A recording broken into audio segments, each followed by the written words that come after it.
name is Toni Kukenberger, and we have a farm in southeast of Slovenia. The farm is about 25 hectares big, and we raise our brown Swiss cows, and we process our milk to milk products. The farm itself is settled in a way that we produce the feed for our cows on the farm, and then we process our milk and sell the products directly or by some shops. And the whole system is organic based, so we are a certified organic farm. Also, of course, for the products, and the farm in such shape. The farm exists for 6 years. This farm is still quite small. We have 20 to 24 cows and 20 heifers. So we actually build the sufficiency of our farm on the selling our products to the customers. We don't want to be price takers. We want to be price makers and to sell the products for a good price. It was very wide decision. Actually, our farm lies on the surfaces that cannot be really intensively not managed or something.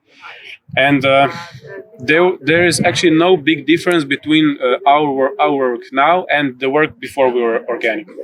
So the difference was that the biggest difference is that we are not allowed to use herbicides, but for example, in our crops like wheat or corn, it is quite good manageable by mechanic solutions. And the biggest issue was the changing the mindset to convert to organic. And of course, at the same time, I wouldn't want to convert to organic because we have higher costs.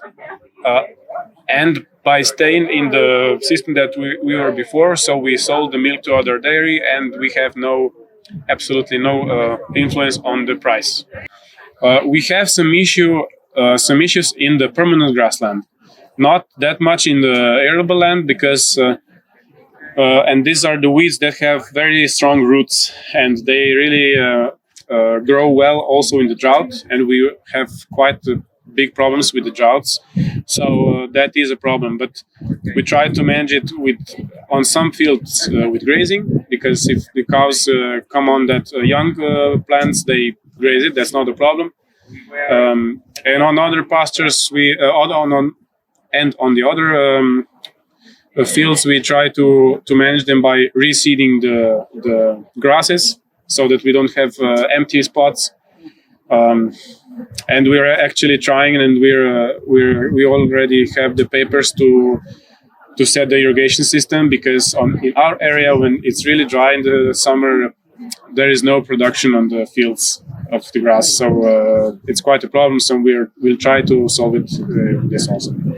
The government's biggest work would be by telling the customers what is the difference of organic food compared to conventional, not just in the food, but also in the system, on the environmental impacts.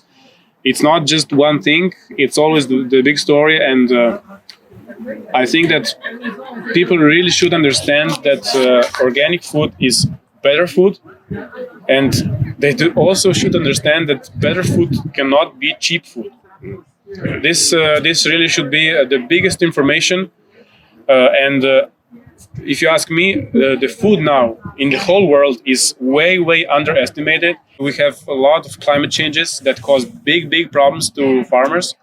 For example, in last 5 years on our farm, we had 3 years with severe drought. And you cannot work for the costs that were maybe acceptable 10 years ago. Not 50, 10 years ago. It's not that back in the past. So I think that this will be the biggest information, that people should know where did their food come from. They should know how the food is produced. They should know that actually nobody in the food chain is underestimated or even lives in slavery, because this is what's happening. To me, the cheap food is slavery, either for people or animals, for the environment, or maybe even for all of them. And if you ask me, the food shouldn't be the item where you could make big profits. I would say that they shouldn't be afraid of it. And on the other hand, that they shouldn't take it too easy. And of course, for example, in Slovenia, the problem is also that the market is not really well organized. So most of farmers in Slovenia have to have their own processing of the food or selling of the food. Farmers should maybe even have common brands, and that is the goal to succeed. You cannot work everything on your own. It's just not possible.